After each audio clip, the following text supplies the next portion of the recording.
Dito ako ngayon sa may show 500 corner S. Laurel Street, Mandaluyong City, dito sa may parking lot. Dito ako ngayon para muling tanungin kung nahulugan na ba ang aking PhilHealth, kasi nung nakaraan nag-inquire ako, ang sabi ng PhilHealth ay hindi po nahulugan, kaya ngayon babalikan ko ulit. Ito nga pala yung kanilang entrance. Bali dalawa nga palang entrance dito, sa may Shaw Boulevard at sa may East Laurel Street. Ayan, dito pa tayo daan. Ito po yung papunta sa itaas, sa may 3rd floor.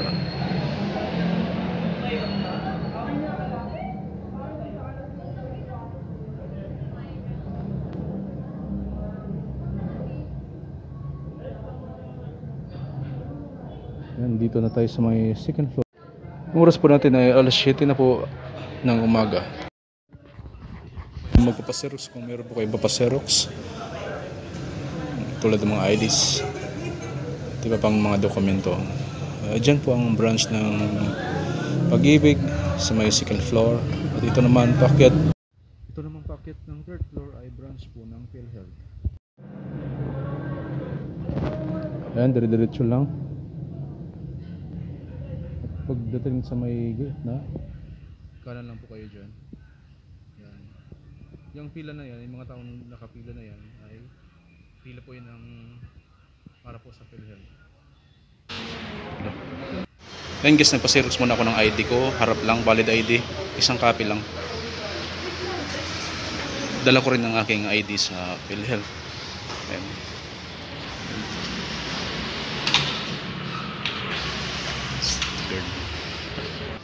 Tapos dito yung pilahan. Ayan.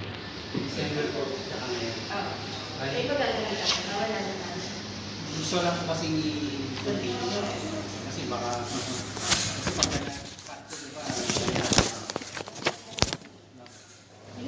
balik 500 na po yun. Phone number ko, na yun lang sila si Manuel.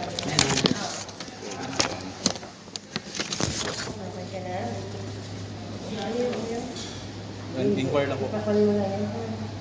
Ano yung ano? Yung contribution po. Ay, wala ka pang pagtanong na rin yung ID mo. Active lang daw ka ba? Ako. Pagtanong na rin yung ID mo. Fill up na ako. Ayun, bago pumila kailangan na fill upan. Ito. Tapos pila ulit dun after ma-fill upan yung form.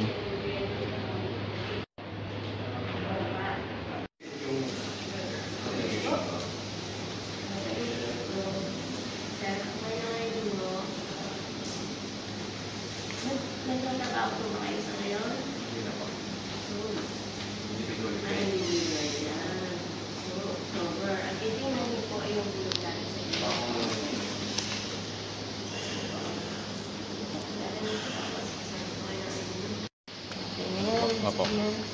I-surrender mo na yun na. Apo. Na wala kang address. Kailangan pala guys lalagyan ng fill upan dito. Una, contribution verification.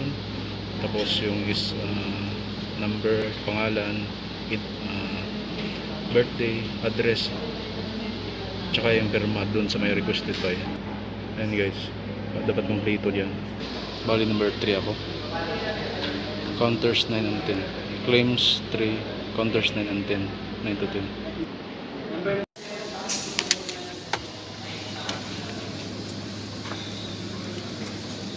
Anong kailangan mo?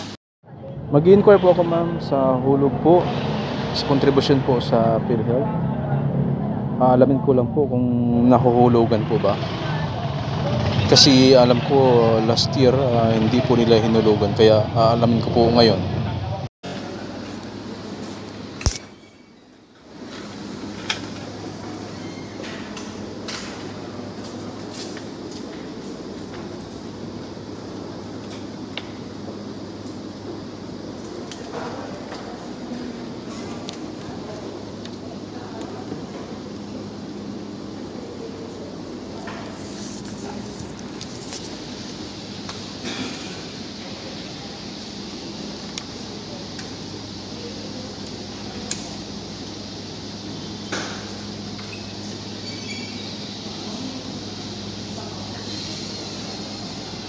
Ang huling-hulog mo dito, sir, 2022 pa.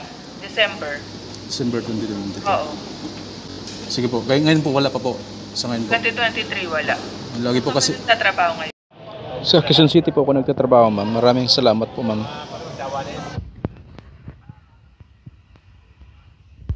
Tawag dito, ma'am, pag nagbayad po kami, pwede daw po ba dito or sa bayad center? Pag nagbayad kayo, company yan, di ba? Opo, opo.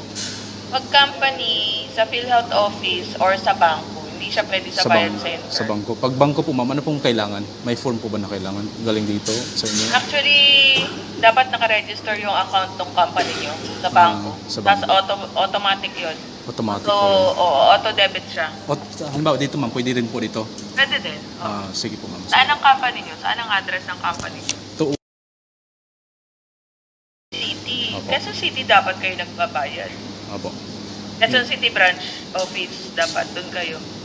Sige po. Sige po, ma'am. Salamat po, ma'am. Quezon City kayo, diba? Opo. Anong company mo? Opo. QC. Dapat doon kayo. Opo. Nakaano pa to? January. Tagal nga eh. May ano na yan, may arrears na yan. Paano muna sila? Pa-compute muna sila kasi kung hindi kayo nababayaran na ganito, may penalty. May penalty po yan. Pag isang taon, ma'am, magkano ang penalty nila, ma'am? Depende. Depende. Kaya magpa-compute muna sila doon. Pumunta sila sa PhilHealth office ng Quezon City Sige po, ma'am. Salamat po. para maayos yung record. Opo, salamat po. Maraming salamat po. Ayun, tapos na ako mag-inquire.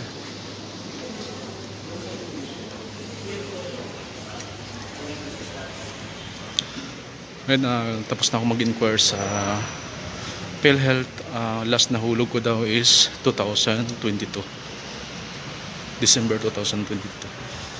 So, 2023, isang buong taon, hindi po ako nahulugan ng aking employer.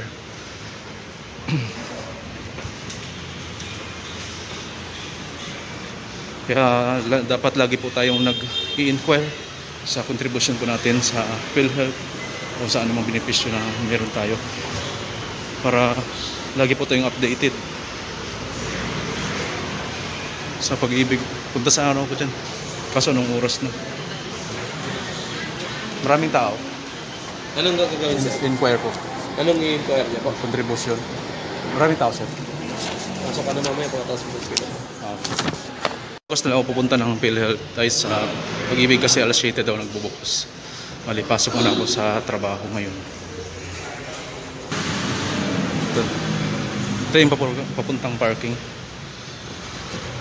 Pag may dala po kayong motor, bisikleta, yun. Sa harap may paradahan din ng motor. So yun guys, aking suggest sa inyo, sana huwag niyo pong baliwalain ang inyong mga benepisyo. Dapat lagi po kayong nag-i-inquire para malaman nyo kung hinuhulugan ba ito or hindi, para malaman nyo rin kung magkano ba talagang hinuhulog ng employer sa inyo, kasi kinakaltasan po kayo nyan.